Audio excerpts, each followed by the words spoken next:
जय हिंद। हमने prime minister और मंत्रिमंडल या मंत्रिपरिषद के बारे में सारी चीजें देखी हैं और अब बात करते हैं कि ये कार्य किस प्रकार से करते हैं। ठीक है। अच्छा, अलग अलग डिपार्टमेंट को अलग अलग आवंटित किया जा रहा था, क्यों? ताकि कार्य को क्या किया जा सके, डिस्ट्रीब्यूट किया जा सके। अर्थात किसी को हमने रोड मिनिस्ट्री दे दी तो वो किसका काम देखेगा? किसी को हमने दे दिया शिक्षा मंत्रालय तो वो क्या देखेंगे? किसी को हमने दे दिया आपका लघु उद्योग या उद्योग का काम दे दिया तो वो क्या देखेंगे? तो अलग अलग क्षेत्र के अलग अलग मंत्री होते हैं जो अलग अलग कार्य करते हैं। फिर हमने देखा था कि एक मंत्री भी तीन प्रकार के होते हैं। एक होते कैबिनेट मंत्री, जो उस मंत्रालय का सबसे प्रमुख होता है ना, जो केंद्रीय मंत्रिमंडल होता है। फिर हमने देखा था राज्य मंत्री या मिनिस्टर ऑफ स्टेट, जो या तो उसके अंतर्गत किसी विभाग को संभालते हैं या तो उस मंत्रालय को चलाने में कैबिनेट मंत्री की मदद करते हैं। तीसरा हमने देखा था उप मंत्री, जो दोनों प्रकार के मंत्री अर्थात कैबिनेट मंत्री और राज्य मंत्रियों की क्या करते हैं, इन्हें कोई भी अलग से विभाग आवंटित नहीं किया जाता। अब बात करते हैं हम मंत्रिमंडलीय समितियों की। जब तीन प्रकार के मंत्री हैं, उपमंत्री हैं, राज्य मंत्री हैं, तब इन चीजों की आवश्यकता क्यों पड़ती है? देखो क्या होता है, भार तो बहुत सारा होता है कामों का। अब भारत कोई छोटा मोटा लोकतांत्रिक देश तो है नहीं जो किसी राज्य जैसा छोटा सा हो या किसी यूरोपियन देश जैसा छोटा सा जिसका वर्ग क्षेत्रफल हो। भारत एक बहुत विशाल है क्षेत्रफल की दृष्टि से भी और हमारी जनसंख्या की दृष्टि से भी, तो काम का भार भी ज्यादा होगा। अब आप सोचिए कि अगर पूरी भारत की शिक्षा केवल एक मंत्री के हाथ में देती जाए और वो अकेला सारे कार्य कर ले, तो ऐसा हो सकता है क्या? नहीं हो सकता। तो इसलिए उसके अंदर में राज्य मंत्री दिए जाते, उप मंत्री दिए जाते, और किसी विशेष काम को करने के लिए या काम को सरल बनाने के लिए या काम को बेहतर ढंग से करने के लिए समय समय पर समितियां गठित की जाती हैं, जो किसी भी संबंधित विषय से संबंधित हो सकती हैं। कि कोई काम मंत्रालय कर रहा है तो उससे संबंधित समितियां होती हैं। अब ये जो समितियां होती हैं आपकी मंत्रिमंडलीय समितियां, ये दो प्रकार की होती हैं।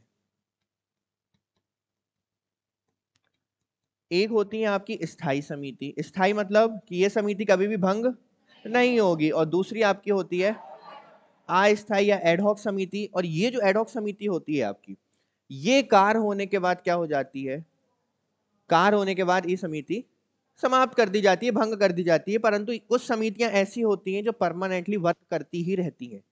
हम आज किसके बारे में बात करने वाले हैं?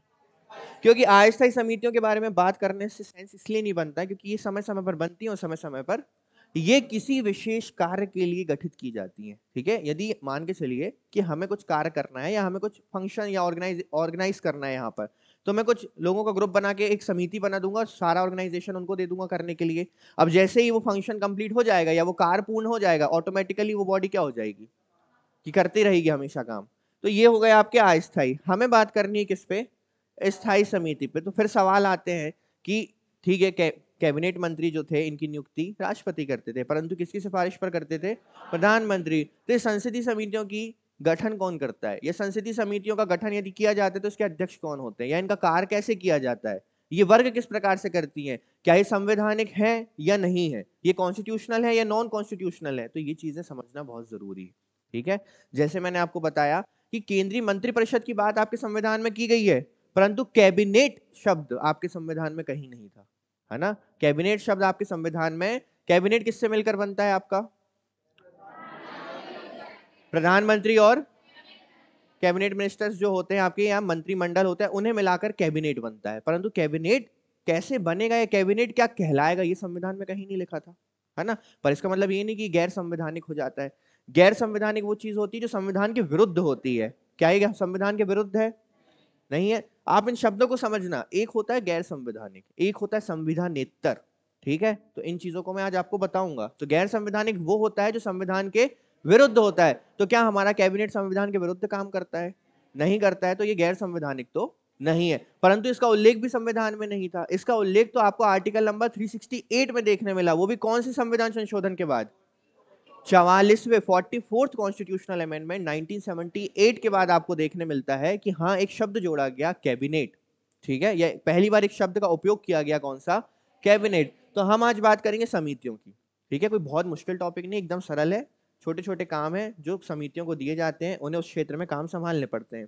देखिए, मंत्रिमंडलीय समिति एक विशेष प्रकार की समिति है जिसे कुछ खास प्रकार के कामों को करने के लिए बनाया जाता है। अच्छा, आपने जब मैंने आपको संविधान सभा पढ़ाई थी तो हमने देखा था ना, बहुत सारी समितियां बनाई गई थी। प्रारूप समिति, राष्ट्रीय ध्वज समिति, प्रांतीय समिति, संघ संचालन समिति, संसदीय समिति, इन्हें क्यों बनाया गया था? उस विशेष क्षेत्र में काम करने के लिए। अब जैसे प्रांतीय समिति, वो किस पे ध्यान देते थे? प्रांत पे। जो जिन्हें प्रारूप समिति दिया गया, वो किस पे ध्यान देते थे? संविधान के प्रारूप में ध्यान देते थे। तो ये समय समय पर समितियां बनाई जाती हैं। पर एक बात बताइए, वो समितियां क्या आज एग्जिस्ट करती हैं? क्या आज उनका अस्तित्व है? क्यों नहीं है? क्योंकि उनका काम पूरा हो गया और वो चले गई, डिसॉल्व हो गई, समाप्त हो गई। ठीक है। ये समितियां मंत्रिमंडल कैबिनेट के कार्य की अधिकता को कम करता है, साथ ही साथ प्रभावकारी समन्वय स्थापित करने के लिए नीतिगत मुद्दों को गहन अध्ययन भी करता है। ये समितियां किसी भी मुद्दे पर जो इन्हें कार्य दिया गया है उस पर रिसर्च करना, उस पर चर्चा करना, उस पर सिफारिशें रखना, उस पर क्या बदलाव करना है उस पर विचार करना, ये सारे काम कौन करता है? ये समितियां करती हैं। इसका उल्लेख कहीं भी संविधान में नहीं। तो क्या ये गैर संवैधानिक हो गया? नहीं। देखिए, इसका उल्लेख कहीं संविधान में नहीं किया गया, इसलिए ये एक गैर संवैधानिक या संविधानेतर, अच्छा ये गैर संवैधानिक नहीं है। ठीक है, गैर संवैधानिक कहना है इसको बिल्कुल गलत होगा। आप इसे बोलिए संविधानेतर। ठीक है, अनकॉन्स्टिट्यूशनल बोलना गलत होगा। ये एक्स्ट्रा कॉन्स्टिट्यूशनल है। क्या है? एक्स्ट्रा कॉन्स्टिट्यूशनल है। आप जब नोट्स बनाएंगे तो संविधानेतर यूज करेंगे। ठीक है, आप गैर संवैधानिक नहीं लिखेंगे। मंत्रिमंडलीय समितियों की मुख्य भूमिका सुरक्षा, राजनीति, अर्थव्यवस्था आदि से जुड़े महत्वपूर्ण नीतिगत मुद्दों पर विचार विमर्श करना और उसे अंतिम रूप देना है। अब मान के चलते हैं कि चलिए किसी रक्षा से संबंधित कोई मुद्दा है, ठीक है, इस पर हमें कोई आंतरिक नीति बनानी है। अब रक्षा मंत्रालय ने क्या किया? इस आंतरिक नीति के लिए एक क्या बना दी? समिति बना दी। अब एक चीज तो क्लियर है कि इस समिति में एक मेंबर तो जरूर होंगे, वो होंगे रक्षा में आपके डिफेंस मिनिस्टर, यानी आपके कैबिनेट के रक्षा मंत्री। इसके अलावा और भी टीम होगी और वो बातचीत करेंगे किस पे? आंतरिक सुरक्षा का। मान लीजिए कोई मुद्दा है, ठीक है, तो इस मुद्दे पर बातचीत होगी, इस पर सिफारिशें रखी जाएंगी और फिर उसका कोई निर्णय लिया जाएगा। समझ में आ रहा है? रक्षा मंत्री कोई अकेले निर्णय नहीं ले सकते या नहीं लेना चाहते या उन्हें सिफारिशों की जरूरत है तो वो एक समिति का गठन करते हैं। इस समिति के वो क्या होंगे? मान के चलिए अध्यक्ष होंगे। कुछ समितियां ऐसी है जिसके अध्यक्ष आपके प्रधानमंत्री होते हैं। जरूरी नहीं है कि इसके अध्यक्ष रक्षा मंत्री ही हो, प्रधानमंत्री भी हो सकते हैं। और बाकी सदस्य होंगे, किसी मुद्दे पर वो चर्चा करेंगे और अपनी सिफारिशें रखेंगे। इन समितियों में कैबिनेट मंत्री और राज्य मंत्री शामिल होते हैं। वो तो होंगे ही, क्योंकि जिन्हें डिपार्टमेंट दिया गया वो शामिल होंगे कि नहीं होंगे? मंत्रिमंडल इन समितियों द्वारा लिए गए फैसलों की समीक्षा करता है, उसे मानने के लिए बाध्यकारी नहीं है। ठीक है, अब मान के चलिए मैं कोई मिनिस्टर हूं, ठीक है, कौन सी मिनिस्ट्री संभालूं मैं? आप ही लोग बता दो। शिक्षा मंत्रालय संभालता हूं मैं। ठीक है, चलिए एजुकेशन मिनिस्ट्री मुझे दी गई। अब मुझे प्राथमिक शिक्षा के लिए कुछ बदलाव करने हैं। मैं देख रहा हूं कि प्राथमिक शिक्षा पर सुधार नहीं दिख रहा है मुझे, है ना? हमारे कॉन्स्टिट्यूशन में प्राथमिक शिक्षा पे बाध्यकारी होने के बाद भी, जरूरी या अनिवार्य होने के बाद भी उस पर मुझे कोई अधिक अंतर नहीं दिख रहा है, या मैं देख पा रहा हूं कि जो हमारा नींव है भारत का वो अच्छे से तैयार नहीं हो पा रहा है। तो मैं उसमें कुछ बदलाव चाहता हूँ। ठीक है, अपन मेरे पास और भी बहुत सारे काम है, मुझे केवल एक ही चीज थोड़ी देखना है, मुझे दूसरी चीजें, बोर्ड्स भी देखनी है, कुछ मेरे कमीशन से उन्हें भी देखना है, एग्जाम्स भी कंडक्ट हो रहे हैं उन्हें भी देखना है, और बहुत सारी चीजें देखनी है, योजनाएं भी देखनी है। तो ऐसी स्थिति में केवल प्राथमिक शिक्षा पर बदलाव परिवर्तन करने के लिए मैंने किया एक समिति का गठन। पर इन समितियों का गठन करते हैं आपके प्रधानमंत्री। ये चीज आप ध्यान रखिए, कौन करते हैं? प्रधानमंत्री। इस समिति का गठन किया। मैं उस समिति का एक क्या रह सकता हूँ? सदस्य रह सकता हूं, हो सकता है तो मैं अध्यक्ष भी रह सकता हूं उस समिति का। अब मैं उन मेंबर्स को काम दे दूंगा सारा का सारा, किसका?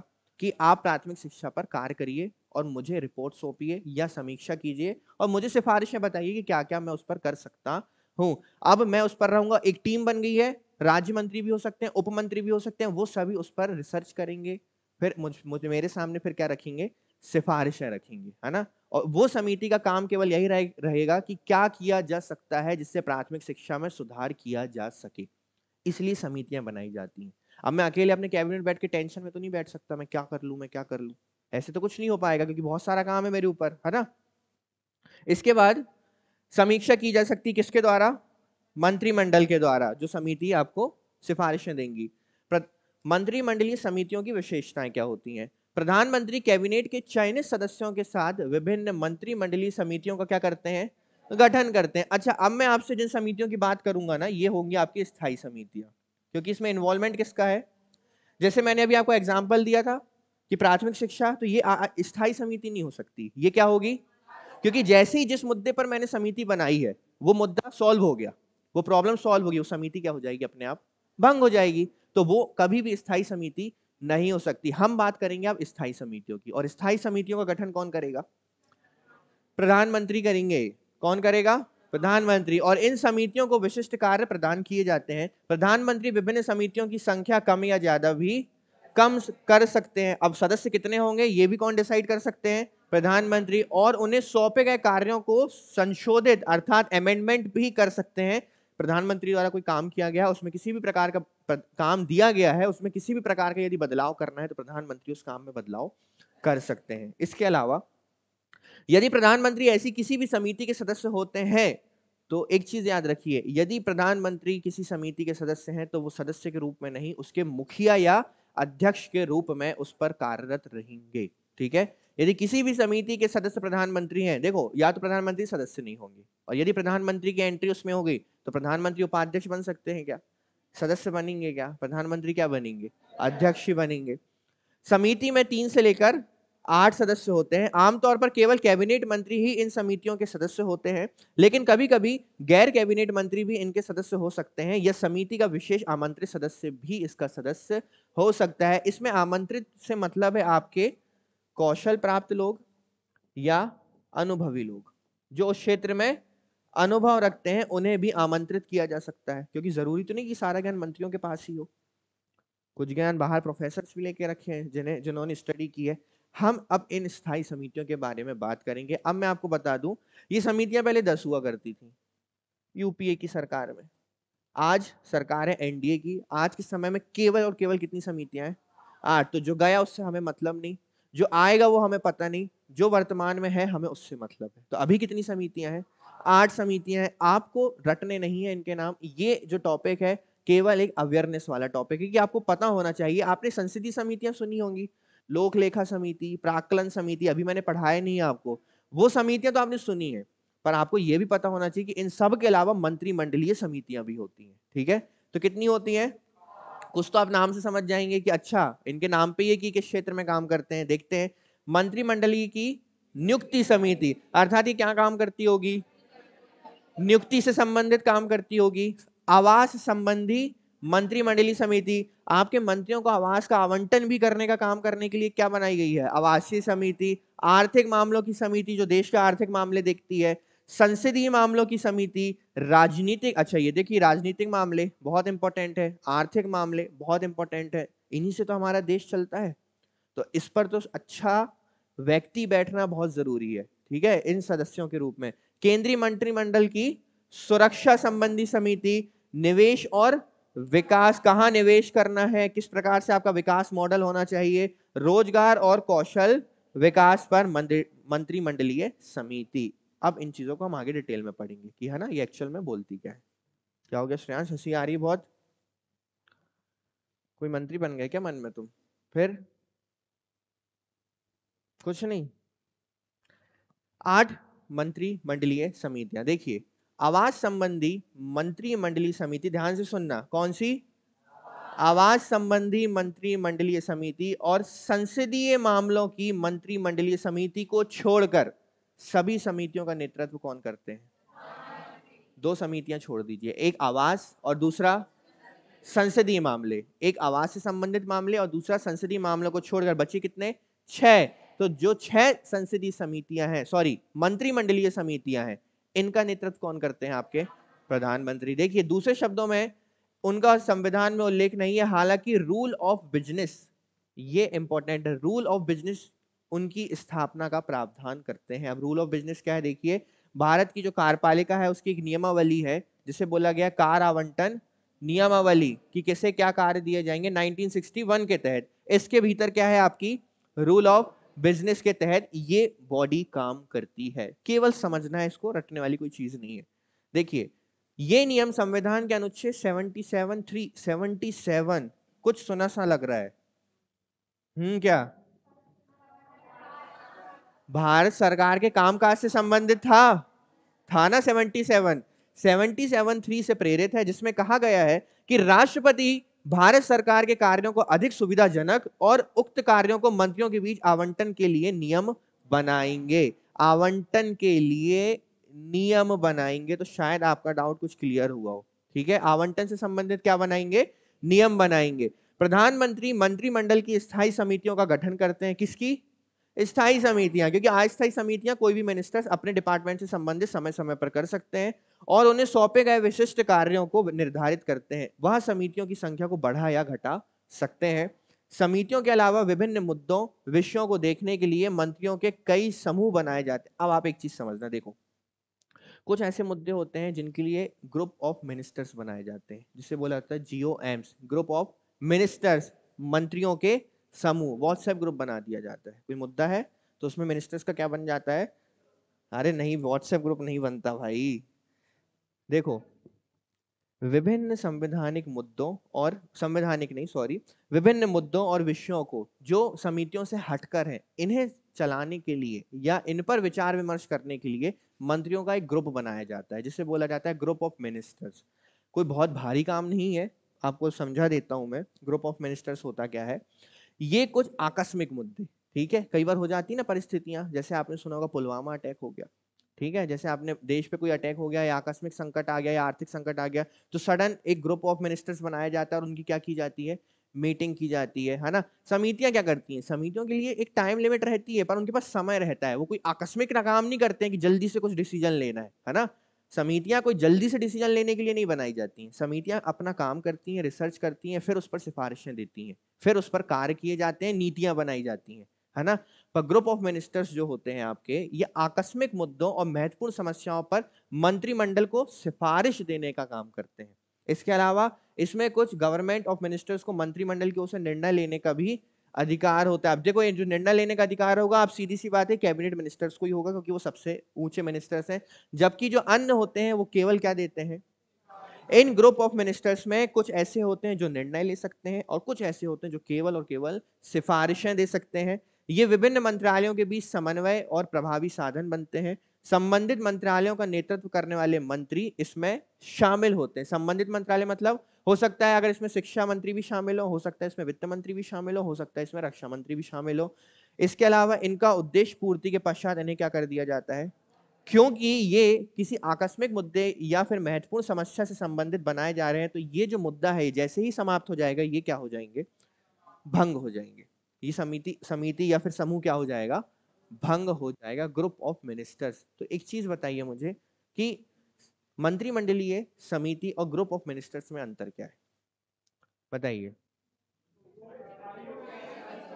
कोई एक बता दो तो मुझे सुनने में आ जाएगा, समझ में। ठीक है, कोई एक बताइए क्या होता है?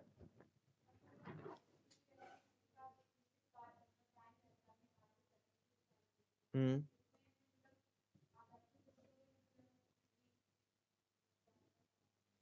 समस्याओं का समाधान करना रहता। अच्छा, एक चीज बताइए, जो आपकी समितियां हैं, मंत्रिमंडलीय समितियां, क्या आपके कैबिनेट मिनिस्टर्स उसके सदस्य होते हैं? हाँ या नहीं? बिल्कुल होते हैं। क्यों नहीं होंगे? उनसे संबंधित होंगे। और दो दो समितियों को छोड़कर बाकियों के तो चेयरपर्सन भी कौन होंगे आपके? प्रधानमंत्री होंगे। अब हम इन समितियों पर चलते हैं सीधे, ठीक है, सीधे समितियों पर चलते हैं और देखते हैं काम क्या करती हैं। सबसे पहले आपकी आती है राजनीतिक मामलों से संबंधित समिति, जो कि इंपॉर्टेंट है आपकी। देखिए, पॉलिटिकल अफेयर्स कमेटी, नीतिगत फैसले लेने वाली ये बहुत ही महत्वपूर्ण समिति है, जिसकी अध्यक्षता कौन करते हैं? स्वयं प्रधानमंत्री करते हैं। ठीक है, ये केंद्र और राज्य के बीच संबंधित मुद्दों पर भी क्या करती है? फैसला करती है। अब देखो, आपने सुना होगा ना, केंद्र और राज्यों के बीच विवाद हो जाता है, तो कभी दिमाग में आया होगा आपके कि केंद्र और राज्यों के बीच विवाद चल रहा है। देखो, केंद्र और राज्यों के मुद्दे भी सुप्रीम कोर्ट सुलझाता है। कब? जब वो मुद्दा कोर्ट में जाता है तब।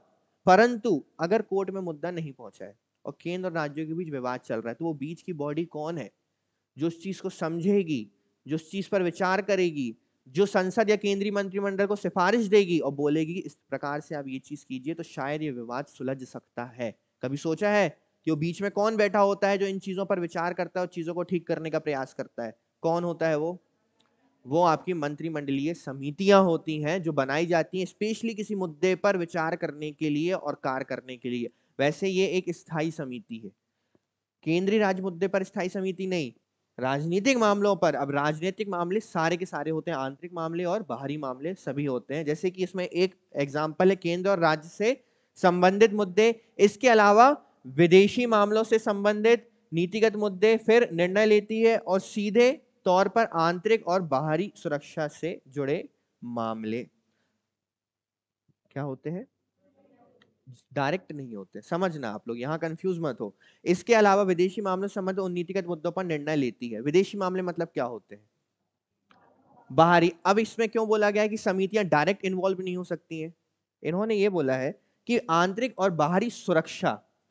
क्यों बोला है, अब आप एक ही शब्द पकड़ना है यहां पर, क्या, सुरक्षा। क्योंकि जो सिक्योरिटी है इसके लिए इन्होंने अलग से एक समिति का गठन किया हुआ है। समझ में आ रहा है, इस डिफेंस के लिए अलग से एक समिति बनी है। उस समिति का नाम आप खुद देख लीजिए, अभी आई थी आपके सामने, कहां चली गई सुरक्षा, देखिए, केंद्रीय मंत्रिमंडल की सुरक्षा संबंधी समिति। ये आपके आंतरिक और बाहरी सुरक्षा के मुद्दों को देखेगी, परंतु विवाद के मुद्दे आएंगे, सुरक्षा नहीं, विवाद के मुद्दे तो कौन देखेगा,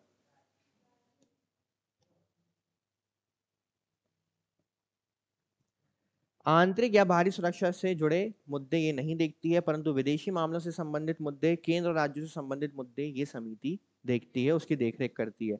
वास्तव में कैबिनेट मंत्रियों की यह समिति ही तय करती है कि सरकार किन मुद्दों पर ज्यादा फोकस करेगी और किन नीतियों को अपनाते हुए वो आगे बढ़ेगी। आप एक चीज बताइए, पॉलिटिकल अफेयर से संबंधित ये कमेटी है, तो काम इसका क्या होगा कि देश में जो राजनीतिक गतिविधियां हैं, समझना दोनों डिफरेंट चीजें हैं, एक राजनीतिक मुद्दे और एक होते हैं सुरक्षात्मक मुद्दे। दोनों चीजें नहीं संभाली जा सकती एक ही व्यक्ति के द्वारा, ठीक है। आपके यहाँ पर रक्षा मंत्री एक सेपरेट होते हैं, वो केवल किसका काम देखते हैं, रक्षा का काम देखते हैं, ठीक है। अब वैसे ही अगर पॉलिटिकल मामले कैसे भी हो सकते हैं, राज्यों से संबंधित हो सकते हैं, आंतरिक मुद्दे हो सकते हैं, या फिर बाहरी मुद्दे हो सकते हैं कि दूसरे देश के साथ हमारे संबंध किस प्रकार से स्टैब्लिश हो रहे हैं। पॉलिटिकल मामले जियोपॉलिटिकल से भी संबंधित हो सकते हैं, उन सभी पर विचार करने का काम कौन करती है, आपकी राजनीतिक मुद्दों से जुड़ी समिति करती है। पर जब सुरक्षा की बात आएगी तो अभी आगे अभी की एक समिति आएगी जो केवल किसके काम देखेगी, सुरक्षा के काम देखेगी। आर्थिक मामलों की समिति, आर्थिक समझते हो, इकोनॉमिक्स समझते हो देश की, देखो ये एक महत्वपूर्ण समिति है जो आर्थिक क्षेत्र की सरकारी गतिविधियों पर, गवर्नमेंट के पब्लिक सेक्टर यूनिट्स होते हैं, पब्लिक सेक्टर यूनिट्स होने, एग्जांपल के लिए ओएनजीसी, सेल, भेल, ऑयल इंडिया कॉरपोरेशन, और बहुत सारे नाम हैं जो किसके द्वारा चलाए जाते हैं, गवर्नमेंट के द्वारा चलाए जाते हैं। इनमें समन्वय स्थापित करना, इनकी गतिविधियां देखना, ये प्रॉफिट में है, लॉस में है, इन्हें किस प्रकार से बेहतर बनाया जा सकता है, ये करना। इसके अलावा ये शब्द का मतलब समझते हैं आप, डिसइन्वेस्टमेंट, विनिवेशीकरण बोला जाता है जिसको, क्या होता है विनिवेशीकरण, डिसइन्वेस्टमेंट कहा जाता है, कोई बताएगा विनिवेशीकरण क्या होता है, जल्दी बताओ, ये इकोनॉमिक्स की क्लास नहीं है। गवर्नमेंट किसी भी पब्लिक सेक्टर यूनिट्स के शेयर्स को जब बेचती है या उस कंपनी से बाहर होना, या उस कंपनी को गवर्नमेंट सेक्टर से बाहर करना चाहती है, तो उसे क्या बोला जाता है, डिसइन्वेस्टमेंट कहा जाता है। देखो एक होता है इन्वेस्टमेंट, एक होता है डिसइन्वेस्टमेंट, मतलब आप अपनी जो प्रॉपर्टी है, जो पब्लिक सेक्टर यूनिट्स, उसको सेल आउट कर रहे हो। क्या कर रहे हो, सेल आउट का मतलब होता है कि यदि किसी भी कंपनी के 51% शेयर्स बेच दिए जाते हैं तो आपसे उसका मालिकाना हक हट जाता है। छोटे और सीमांत किसानों से संबंधित तथा ग्रामीण विकास से संबंधित गतिविधियों पर ध्यान देना। इसके बाद इसकी अध्यक्षता कौन करते हैं, प्रधानमंत्री करते हैं। समिति को निम्न काम आवंटित किए गए हैं, एग्जाम्पल के तौर पर देखिए, जैसे विश्व व्यापार संगठन से संबंधित मुद्दों पर विचार करना, सामान्य कीमतों की निगरानी करना। कीमतों की निगरानी समझते हैं आप, कीमतों की निगरानी किस चीज की, कीमतों की निगरानी यहाँ पे बाजार मूल्यों पर जो चीजें बेची जा रही हैं उनकी कीमतों की क्या करना। अब वो हर तरह की चीजें हो सकती हैं, कृषि से संबंधित चीजें हो सकती हैं, उपभोक्ता की चीजें हो सकती हैं, या आपके दूसरे कामों की, या फिर आप बोल सकते हैं औद्योगिकरण से संबंधित चीजें भी हो सकती हैं। आवश्यक और कृषि वस्तुओं की उपलब्धता और निर्यात का आकलन करना तथा कुशल सार्वजनिक वितरण प्रणाली के लिए, कुशल सार्वजनिक वितरण प्रणाली तभी होगी जब आप उसका मूल्य क्या रखेंगे, समान और उचित रखेंगे, है ना। बाजार अगर एकदम से बूम चला जाएगा या एकदम से चीजों के मूल्य बहुत अधिक बढ़ जाएंगे तो इससे क्या होगा, क्या उपभोक्ता उस चीज को ले पाएगा, उसका उपयोग नहीं करेगा तो कैसे चलेगा। अगर किसान अपनी कृषि से संबंधित उपकरणों को या कृषि से संबंधित चीजों को ही नहीं खरीद पाएगा तो वो कृषि कैसे करेगा। वो कृषि नहीं करेगा तो फसल कैसे होगी, और फसल नहीं होगी तो अन्न कैसे आएगा। और हम तो बहुत बड़े एक्सपोर्टर भी हैं और इम्पोर्टर भी हैं, पर हमें अपनी जनता के लिए भी तो फसल रखनी पड़ती है। तो एक छोटी सी चीज की वजह से बहुत सारी चीजों पर क्या हो सकता है, उसका क्या प्रभाव पड़ सकता है ना। तो ये सारी चीजों की देखरेख कौन करता है, आर्थिक मामलों की समिति करती है कुछ नहीं। आपको केवल नाम से समझ में आ रहा होगा कि इनका काम क्या है, मैं सिर्फ आपको सरल भाषा में बता रहा हूं। नियुक्ति समिति, अपॉइंटमेंट कमेटी, ये समिति केंद्रीय सचिवालय, लोक उद्यमों, बैंक, वित्तीय संस्थाओं में सभी उच्च पदों पर नियुक्तियों के संबंध में क्या लेती है। अर्थात आपको ये वे क्षेत्र दिख रहे हैं जहां पर जो गवर्नमेंट सेक्टर के अंतर्गत काम कर रहे हैं। कैबिनेट सचिव से लेकर भारत सरकार के छोटे बड़े अधिकारियों की नियुक्ति और सेवा विस्तार का फैसला मंत्रिमंडल की नियुक्ति समिति ही करती है। सरकार के तमाम मंत्रालयों में अधिकारियों की नियुक्ति, रेलवे बोर्ड के चेयरमैन, एयर इंडिया के सीएमडी, भारत सरकार के जुड़े सार्वजनिक क्षेत्र के उपक्रम यानी पब्लिक सेक्टर अंडरटेकिंग्स के अध्यक्ष नियुक्ति भी इस समिति की सिफारिश पर की जाती है। इस समिति की अध्यक्षता स्वयं कौन करते हैं। कुल मिलाकर आपने एक प्राधिकरण शब्द मैंने आपको बताया था, केंद्रीय सरकार के प्राधिकरण जो पब्लिक सेक्टर यूनिट्स होते हैं या अंडरटेकिंग्स होती हैं जो गवर्नमेंट के अंडर काम करती हैं, उस पर नियुक्ति सारी की सारी बड़े पदों पर कौन करेगा, प्रधानमंत्री करेगा। अब नींद आई तो क्लास के बाहर जाओगे, ठीक है। नींद आ रही है, लगवा दूं बेड, सोना है, नहीं सोना है, ठीक है। तो सारी अंडरटेकिंग्स जो होती हैं आपकी, इस पर बड़े पदों पर अधिकारियों की नियुक्ति कौन करता है, आपकी प्रधानमंत्री करते हैं, ठीक है, प्रधानमंत्री करते हैं, है ना। सो रहे हो क्या, सभी सो रहे हैं, उठाऊं मैं, 2 मिनट लगेगा, जगाऊं, बताइए। संसदीय कार्यों की समिति अर्थात जो कौन से कार्य देखती है, संसद के कार्य देखती है। ये संसद में सरकार की भूमिका एवं कार्यों को देखती है। यह समिति संसद सत्र की तारीखों का फैसला करती है, सदनों की बैठक बुलाना, स्थगित करने के प्रस्ताव पर विचार करती है एवं राज्य विधानमंडलों द्वारा पारित, राज्य विधानमंडल, सुनना इस चीज को, राज्य विधानमंडलों द्वारा पारित ऐसे विधेयक जिनका संबंध किससे है, उस पर विचार विमर्श करती है। कुल मिलाकर संसद से संबंधित काम कौन करता है, संसदीय समिति करती है। इसके अलावा यह विधेयक, बजट, बजट से जुड़ी अनुदान मांगे, विभिन्न प्रस्तावों पर सरकार की तरफ से फैसला भी करती है और लगातार इसकी निगरानी भी करती है। और हमें पता है कि संसदीय कार्य समिति की अध्यक्षता प्रधानमंत्री नहीं कर रहे थे, इनकी अध्यक्षता कौन करते हैं, रक्षा मंत्री करते हैं। कौन, डिफेंस मिनिस्टर करते हैं। संसदीय मामले यानी संसद से जुड़ी कोई भी गतिविधि की निगरानी या उस पर कार्य किस प्रकार से किया जा रहा है, वो कौन करता है, संसदीय समिति। इसके अलावा यदि किसी विधानमंडल में कोई ऐसा प्रस्ताव आया है जो आपकी संसद से संबंधित है, तो संसद के समक्ष उस पर विचार विमर्श कौन करता है, संसदीय कार्य की समिति करती है। इसके बाद आती है आपकी सुरक्षा संबंधी। अब देखिए सुरक्षा जो अभी हमने देखा था, यह समिति देश के आंतरिक और बाहरी सुरक्षा की स्थिति पर विचार विमर्श करती है और उसके महत्वपूर्ण फैसले लेती है। देश के अंदर की कानून व्यवस्था, बाहरी सुरक्षा से जुड़े विदेश मामले, आंतरिक और बाहरी सुरक्षा से जुड़े आर्थिक और राजनीतिक मामले, परमाणु ऊर्जा से संबंधित सभी मामले इस समिति के दायरे में आते हैं। परमाणु ऊर्जा से संबंधित सभी मामलों पर क्या करते हैं, विचार करते हैं। इसकी अध्यक्षता स्वयं कौन करेंगे, प्रधानमंत्री, क्योंकि ये देश की सुरक्षा से संबंधित है। इसमें 4 अन्य सदस्य रक्षा मंत्री, गृह मंत्री, विदेश मंत्री और वित्त मंत्री भी शामिल होते हैं। जरूरत पड़ने पर अन्य सदस्यों को भी इसमें आमंत्रित किया जा सकता है। देश की सुरक्षा से संबंधित है तो देश की सुरक्षा के काम करती है। देखो मैं आपको ये चीजें रटने नहीं बोल रहा हूँ, रटना भी मत, आपको बस इतना पता होना चाहिए कि कुछ मंत्रिमंडलीय समितियां होती हैं। आपसे यदि कोई कुछ बोले कि बताओ चलो मंत्रिमंडलीय समितियां क्या होती हैं, तो कि आप इतना तो बता पाए कम से कम कि एक समिति होती है सुरक्षा से संबंधित, उसके चेयरपर्सन प्रधानमंत्री होते हैं और उसमें क्या होता है, आंतरिक और बाहरी मामले से संबंधित सुरक्षा के मुद्दों पर विचार किए जाते हैं और नीतियां बनाई जाती हैं, ठीक है। ऐसे ही आपको पता होना चाहिए संसदीय कार्य के लिए भी एक क्या होती है, समिति होती है।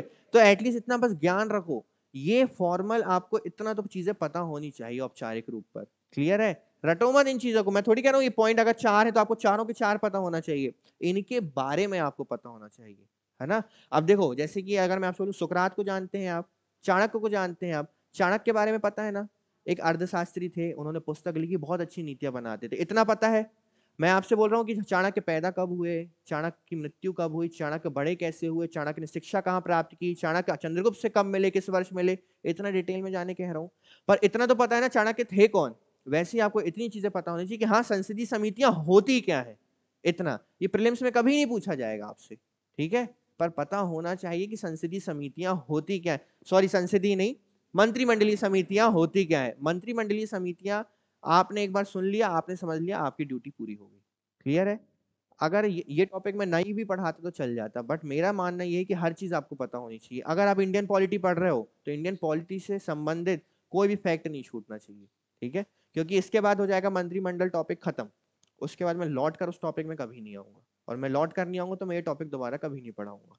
तो केवल समझते चलो, ये मत सोचो कि यार रटना पड़ेगा, यार कितनी अजीब सी चीज है, बोरिंग है। बोरिंग तो है, हर टॉपिक प्रेसिडेंट, वाइस प्रेसिडेंट, प्रधानमंत्री जैसे इंटरेस्टिंग नहीं हो सकता है ना। कुछ चीजें बोरिंग भी होती है पॉलिटी में, ये उन बोरिंग सब्जेक्ट्स में से एक है, टॉपिक्स में से एक है। इसके बाद आती है आपकी निवेश और समृद्धि के लिए। अब नाम से क्लियर है कि निवेश कहाँ करना है। देखो ये नई समिति है जो सार्वजनिक क्षेत्र के उपक्रमों के विस्तार, विलय, सार्वजनिक क्षेत्र के उपक्रम मतलब पब्लिक सेक्टर यूनिट्स, जिसे कौन चला रहा है, गवर्नमेंट चला रही है, उनके विस्तार या उन्हें किसके साथ मर्ज करना। आपने देखा भी बैंक को मर्ज किया गया, बैंक्स को मर्ज करना, निवेश करना या उसका विनिवेश करना, इन पर क्या करती है, फैसले करती, या उसको पूरा का पूरा क्या कर देना है, बंद कर देना है। इसकी अध्यक्षता कौन करते हैं, प्रधानमंत्री। रोजगार तथा कौशल विकास पर आधारित समिति, ये भी एक नई समिति है जो देश में बेरोजगारी की समस्या को देखते हुए युवाओं के कौशल को निखारने और रोजगार के अवसरों को बढ़ाने के लिए बनाई गई है। और इसकी अध्यक्षता भी कौन करते हैं, प्रधानमंत्री। अब देखो अलग से कोई मंत्रालय है क्या, रोजगार मंत्रालय, सुना है, रोजगार मंत्रालय। परंतु रोजगार एक मुद्दा है देश में, तो इस मुद्दे को कैसे सॉल्व किया जाए, चलो एक समिति बना देते हैं। समिति बना देते हैं, उसकी अध्यक्षता कौन कर लेंगे, उसकी अध्यक्षता प्रधानमंत्री कर लेंगे। और उस पर बैठ के हम डिसाइड करेंगे कि हमें ऐसे क्या कार्य करने चाहिए जो हमारे देश में रोजगार को बढ़ा सके, लोगों में कौशल विकास को बढ़ा सके, और इस रोजगार को जो बेरोजगारी है इसको थोड़ा सा कम कर सके। समझ में आ रहा है, इसीलिए समितियां बनाई जाती हैं आपकी।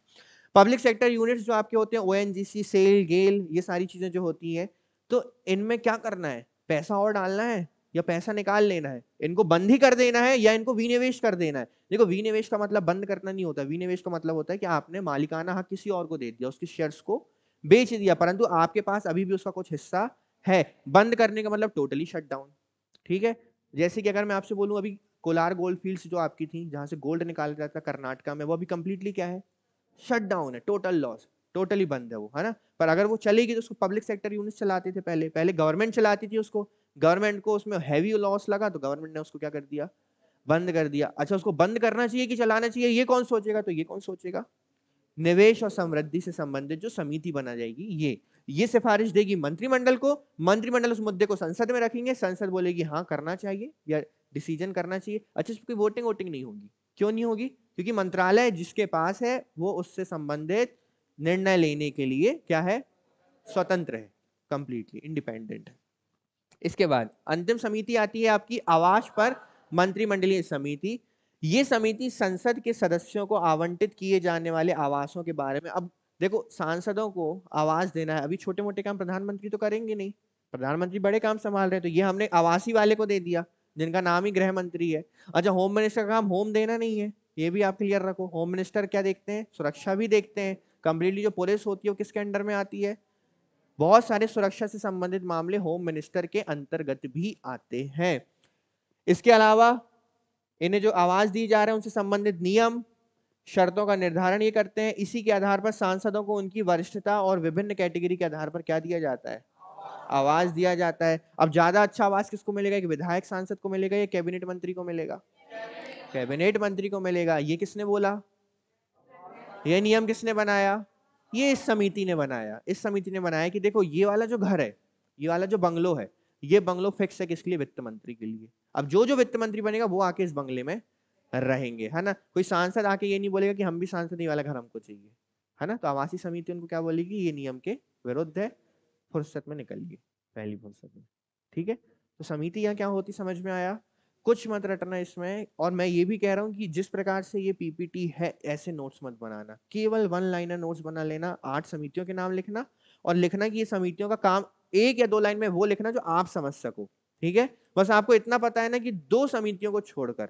सारी की सारी 6 समितियों के अध्यक्ष कौन होते हैं? वो 2 समितियां कौन कौन सी हैं? आवास और संसदीय समिति की अध्यक्षता कौन कर? रक्षा मंत्री। और आवासीय समिति की? बिल्कुल सही। बस इतना है पता है। नियुक्ति कौन करता है इस समिति की? प्रधानमंत्री करते हैं। सदस्यों को कम ज्यादा कौन कर सकता है? प्रधानमंत्री करते हैं। क्लियर है। और इस सब के अलावा एक होता है ग्रुप ऑफ मिनिस्टर्स। ये इनका काम क्या होता है? किसी आकस्मिक मुद्दे पर चर्चा करना है और अपनी सिफारिशें। अच्छा, इस पर 2 प्रकार के मंत्री होते हैं। एक मंत्री जिन्हें निर्णय लेने का अधिकार होता है और एक मंत्री जिन्हें केवल अपनी सिफारिशें रखने का अधिकार होता है। बस ये केवल एक समझने वाला टॉपिक था। समझ में आ गया है अच्छे से कि संसदीय समितियों के अलावा एक समितियां और होती हैं जो संवैधानिक नहीं है परंतु फिर भी वो कानूनी तौर पर सही है, और वो होती हैं आपकी मंत्रिमंडलीय समितियां। कल को आप ये नहीं कह सकते कि संविधान में जिक्र नहीं है समिति को भंग करो। क्यों करो? वो तो देश के विकास में काम कर रही है ना, प्रधानमंत्री द्वारा बनाई गई है ना, तो उन्हें भंग किया जा सकता है क्या? नहीं किया जा सकता। वो काम केवल प्रधानमंत्री ही कर सकते हैं। कौन कर सकता है? प्रधानमंत्री। क्लियर है? अच्छे से क्लियर है। जय हिंद।